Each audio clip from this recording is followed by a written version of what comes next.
ஒரு பெண்ணுக்கு டிகிரி இருந்தால் புத்திசாலியா? ஜாப் இருந்தால் புத்திசாலியா? ஃபேமிலிக்கு சாக்ரிஃபைஸ் பண்ணினா புத்திசாலியா? ஒரு பெண் எல்லாத்துக்கும் அட்ஜஸ்ட் பண்ணி போகிறா, அவன் நல்லவளா அல்லது புத்திசாலியா? நம்ம சொசைட்டி ஒரு டேஞ்சரஸ் லைஃப் சொல்லுது, நல்ல பெண் தான் புத்திசாலி. புத்திசாலி பெண் அவள் வாழ்க்கையை சாக்ரிஃபைஸ் பண்ண மாட்டா, அவள் வாழ்க்கையை டிசைன் பண்ணுவா.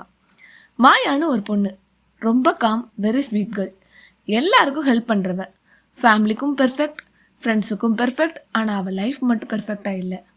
ஆஃபீஸில் எக்ஸ்ட்ரா ஒர்க் கொடுத்தாலும் ஓகே, வீட்டில் எல்லாருக்கும் அட்ஜஸ்ட் பண்ணி போகணுமா ஓகே, ஃப்ரெண்ட்ஸ் ஹர்ட் பண்ணாலும் ஃபர்கிவ் ஓகே. அவளுக்கு ஒரு பிலீஃப், நான் நல்லவளாக இருந்தால் என்னோடய லைஃப் நல்லா இருக்கும். ஆனால் 5 இயர்ஸ் அப்புறம் அவள் டயர்டு, இன்விசிபிள். அப்போ தான் ரியலைஸ் பண்ணா, நான் நல்லவளாக இருந்தேன், ஆனால் யாரும் என்ன சீரியஸ்லி எடுத்துக்கலை. நீங்கள் எல்லாருக்கும் நல்லவங்களாக இருக்க முயற்சி பண்ணுறீங்களா? ஆனால் உங்களுக்கு நீங்கள் நல்லவங்களாக இருக்கீங்களான்னு கமெண்ட் செக்ஷனில் மறக்காமல் கமெண்ட் பண்ணுங்கள். எல்லாத்துக்கும் அட்ஜஸ்ட் பண்ணி போகிறவ புத்திசாலி இல்லைனா யார் தான் புத்திசாலி பெண்? எல்லாருக்கும் பிடிக்கும்னு நினைக்கிறது நல்ல விஷயம் மாதிரி தோணும். ஆனால் ஒருத்தருக்கு பிடிக்கும்னு காமாக இருப்பீங்க, இன்னொருத்தருக்கு பிடிக்கும்னு போல்டாக ஆக்ட் பண்ணுவீங்க, இன்னொருத்தருக்கு பிடிக்கும்னு சாஃப்டாக இருப்பீங்க. அதோட ரிசல்ட் உங்களோட ஒரிஜினல் ஐடென்டிட்டி உங்களுக்கே கிளியராக புரியாது. புத்திசாலி பெண் என்ன பண்ணுவா? நான் யாருன்னு எல்லாருக்கும் டிஃபைன் பண்ணுவா. அதுக்கு அழகனாக தான் பிஹேவ் பண்ணுவா. அதனால் அவளை எல்லாருக்கும் பிடிக்காது, ஆனால் ரெஸ்பெக்ட் வரும். எல்லாருக்கும் பிடிக்கிறவங்க சேஃப், ஆனால் பவர்ஃபுல் இல்லை. சிலருக்கு மட்டும் பிடிக்கிறவங்க தான் தங்களுக்கு உண்மையாக இருப்பாங்க, அவங்க தான் ஸ்ட்ராங். நோ சொல்கிறது செல்ஃபிஷா? செல்ஃபிஷ்னா என்ன? உங்கள் பெனிஃபிட்டுக்காக மற்றவங்கள ஹர்ட் பண்ணுறது. ஆனால் உங்களுக்கு பிடிக்காத விஷயத்துக்கு நோ சொல்கிறது உங்கள் லிமிட்டை ப்ரொடெக்ட் பண்ணுறது. நீங்கள் எல்லாத்துக்கும் நோ சொல்லணும்னு இல்லை, ஆனால் இந்த ஃபில்டரை யூஸ் பண்ணுங்கள். இது எனக்கு முக்கியமா? இது நான் ஜென்யூன்லி செய்யணும்னு தோணுதா? நான் இதை பண்ணி ரெக்ரெட் ஆகுமா? இந்த 3 கொஸ்டினுக்கும் எஸ்னா எஸ் சொல்லுங்கள். புத்திசாலி பெண் ஏன் நோ சொல்கிறா? அவளோட லிமிட் தெரியும். அவளால் எல்லாத்துக்கும் ஹெல்ப் பண்ண முடியாது. டைம், எனர்ஜி, ஃபோக்கஸ் எல்லாமே லிமிட்டடு தான். நீங்கள் எல்லாத்துக்கும் எஸ் சொல்லிட்டா நீங்கள் வேல்யூபிள் இல்லை, அவைலபிள் மட்டும்தான். ரெஸ்பெக்ட் ஆட்டோமேட்டிக்கலி வராது, நம்ம பிஹேவியரில் தான் டிசைட் ஆகும். ஒரு கிளியர் நோ சம்டைம்ஸ் 100 ஃபேக் எஸ்ஸை விட பவர்ஃபுல். புத்திசாலி பெண் நோ சொல்கிறது ஒரு வார்த்தை இல்லை, அது ஒரு ஃபில்டர். அவள் வாழ்க்கைக்குள்ளே வர ஒவ்வொரு விஷயத்துக்கும் அவள் ஒரு சைலண்ட் கொஸ்டின் கேட்குறா. இது என் வாழ்க்கையை பில்ட் பண்ணுதா இல்லை பிரேக் பண்ணுதா? பில்ட் பண்ணுனா எஸ், பிரேக் பண்ணுனா நோ. அவள் எல்லாரையும் லூஸ் ஆகிறத பயப்பட மாட்டா, தன்னை லூஸ் ஆகிறது தான் பயப்படுறா. மொத்தத்தில் நோ சொல்கிறது ஒரு செல்ஃபிஷ் இல்லை, அது ஒரு கிளாரிட்டி. உங்களோட ஃபீலிங் உண்மையா இல்லையா? நீங்கள் ஃபீல் பண்ணுறது ரியல் தான், ஆனால் ஃபேக்ட் இல்லை. உதாரணத்துக்கு யாராவது உங்களை இக்னோர் பண்ணிட்டாங்கன்னு தோணுது. உங்கள் பிரெயின் என்ன சொல்லும்? அவருக்கு நான் முக்கியம் இல்லை. ஆனால் ரியாலிட்டி, அவர் பிஸியாக இருக்கலாம், மேபி மூட் ஆஃபாக இருக்கலாம். புத்திசாலி பெண் என்ன பண்ணுவா? அவள் இமிடியட் ரியாக்ஷனுக்கு பிரேக் போடுவா. அவள் சைலண்ட் கொஸ்டினிங் பண்ணுவா.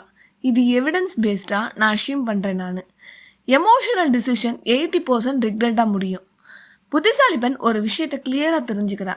உணர்ச்சி லவுடு, உண்மை சைலண்ட்டு. கோபம் வந்தால் அது கத்தும், பயம் வந்தால் அது ஓவர் திங்க் பண்ணும், சந்தேகம் வந்தால் அது கதைகளை உருவாக்கும். ஆனால் உண்மை என்ன? நீங்கள் ரஷ் ஆகாமல் இருந்தால் தான் அது தெரியும். ஒரு புத்திசாலி பெண் அவள் உணர்ச்சியை நம்ப மாட்டா, அந்த உணர்ச்சியை வெரிஃபை பண்ணுறா. எஃபர்ட் இல்லாத ட்ரீம் ஒரு இல்யூஷன் மாதிரி. நீங்கள் உங்கள் ட்ரீமை எவ்வளோ விஷுவலைஸ் பண்ணாலும் ஆக்ஷன் இல்லைன்னா அது பகல் கனவு தான். பல பேர் என்ன பண்ணுறாங்க? மோட்டிவேஷ்னல் வீடியோ பார்க்குறாங்க, பாசிட்டிவ் அஃபர்மேஷன் சொல்கிறாங்க, ஆனால் ரியல் ஒர்க்குக்கு வரும்போது அதை அவாய்ட் பண்ணுறாங்க. புத்திசாலி பெண் ஒரு ப்ரூட்டல் ட்ரூத்தை அக்செப்ட் பண்ணுறா. வாழ்க்கை விஷ் கேட்டு தராது, ஒர்க் பார்த்தா தான் தரும். அவளுக்கும் ட்ரீம் இருக்கும், ஆனால் அவள் அதை ஃபீல் பண்ணிவிட்டு என்ஜாய் பண்ணிவிட்டு விடமாட்டா. ஏன்னா அவளுக்கு தெரியும், கிளாரிட்டி இல்லாத ட்ரீம் ஒரு ஃபேண்டசி மாதிரி, எஃபர்ட் இல்லாத ட்ரீம் ஒரு இல்யூஷன் மாதிரி. அவள் ஒரு சைலண்ட் கொஸ்டினிங் பண்ணுறா. அவளோட கோல் அச்சீவ் பண்ணணும்னா டெய்லி எந்த விஷயத்த சாக்ரிஃபைஸ் பண்ணணும்? ஏன்னா ட்ரீம் ஃப்ரீயாக கிடைக்கிற ஒன்று, பட் ரிசல்ட் காஸ்ட்லி. ஸ்லீப்பை சாக்ரிஃபைஸ் பண்ணணும், கம்ஃபர்ட்டை சாக்ரிஃபைஸ் பண்ணணும், எக்ஸ்கியூசஸை சாக்ரிஃபைஸ் பண்ணணும். இதை பே பண்ண தயாராக இருந்தால் தான் ட்ரீம் அச்சீவ் பண்ண முடியும். பல பேர் என்ன பண்ணுறாங்க? ட்ரீமை லவ் பண்ணுறாங்க, ப்ராசஸை ஹேட் பண்ணுறாங்க. ஆனால் புத்திசாலி பெண் அவள் ப்ராசஸை காதலிக்க மாட்டாள், ஆனால் அதை டெய்லி ரெஸ்பெக்ட் பண்ணுவாள். ஏன்னா கன்சிஸ்டன்சி போரிங்காக இருக்கும், ஆனால் சக்ஸஸுக்கு அதுதான் ப்ரைஸ். ஒரு புத்திசாலி பெண் அவளோட ட்ரீமுக்கு ஈக்குவலாக எஃபர்ட் கொடுக்குறா. சைலன்ஸ் ஒரு பவர்னு சொல்கிறாங்க, உண்மையா?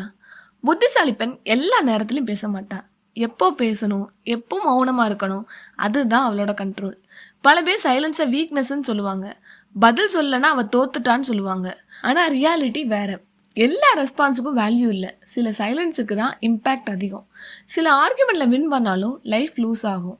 சில பேர் புரிஞ்சிக்கவே மாட்டாங்க. நீங்கள் எவ்வளவு எக்ஸ்பிளைன் பண்ணாலும் வேஸ்ட்டு. சில வேர்ட்ஸ் ஒன்ஸ் சொல்லிட்டா திரும்ப வாங்க முடியாது. அதனால் அவள் தேர்வு செய்கிற ஒரே ஆப்ஷன் சைலண்ட். புத்திசாலி பெண் ஒரு விஷயத்தை ஆழமாக புரிஞ்சுக்கிறா. பேசுறது கண்ட்ரோல் இல்லை, பேசாமல் இருப்பது தான் ரியல் கண்ட்ரோல். பேசுறது ஈஸி, யார் வேணாலும் பேசலாம். ஆனால் சைலன்ஸ் மெயின்டைன் பண்ணுறது ஒரு டிசிப்ளின். அவள் ஒவ்வொரு சுச்சுவேஷன்லேயும் ஒரு சைலண்ட் கொஸ்டின் கேட்குறா. நான் இப்போ பேசுனா வேல்யூ ஆட் ஆகுமா, இல்லை நான் பேசாமல் இருந்தால் தான் வேல்யூ க்ரியேட் ஆகுமா? ஆனால் ஒரு வார்னிங், எல்லா சைலன்ஸும் பவர் இல்லை. பேசுகிற இடத்துல பேசாமல் சைலண்ட்டாக இருந்தால் அது ஃபியர். இன்ஜஸ்டிஸ் நடக்கும்போது பேசாமல் சைலண்ட்டாக இருந்தால் அது வீக்னஸ். நீங்கள் எவ்வளோ அதிகம் பேசுகிறீங்கன்னு இல்லை, நீங்கள் எதை இக்னோர் பண்ணுறீங்க அதில் தான் உங்கள் மெச்சூரிட்டியை காட்டும். புத்திசாலி பெண் சைலண்ட்டாக இருக்கிறது பதில் தெரியாதனால இல்லை, பதில் சொல்ல வேண்டியதில்லைன்னு தெரிஞ்சதுனால. நீங்கள் கேட்கலாம், அப்போ புத்திசாலி பெண் பெர்ஃபெக்டா, மிஸ்டேக்ஸே செய்ய மாட்டாளான்னு. நோ, அவள் பெர்ஃபெக்ட் இல்லை. சம் மிஸ்டேக்ஸும் செய்யலாம். ஆனால் ஒரு டிஃப்ரென்ஸ் இருக்குது. அவள் லைஃப்பை கண்ட்ரோல் பண்ண மாட்டா, அவள் தன்னையே கண்ட்ரோல் பண்ண கற்றுக்கிட்டா. யார் வந்தாலும் அவள் மாற மாட்டா. யார் டிசர்வ் பண்ணுறாங்களோ அவங்களுக்கு மட்டும் அவள் ஓப்பனாக இருப்பாள். அவள் எல்லா பேட்லையும் வின் பண்ணலை, அதுக்காக தவறான பேட்டிலுக்குள்ளேயும் என்ட்ரு ஆகவே மாட்டான். அதனால தான் அவள் லைஃப் பெர்ஃபெக்ட் இல்லை, ஆனால் அவள் டிசிஷன் ஸ்ட்ராங். இந்த வீடியோவை சொல்கிறது உண்மைன்னு நினச்சிங்கன்னா லைக் அண்ட் ஷேர் பண்ணுங்கள். மறக்காமல் என்னோட சேனலை சப்ஸ்கிரைப் பண்ணுங்கள்.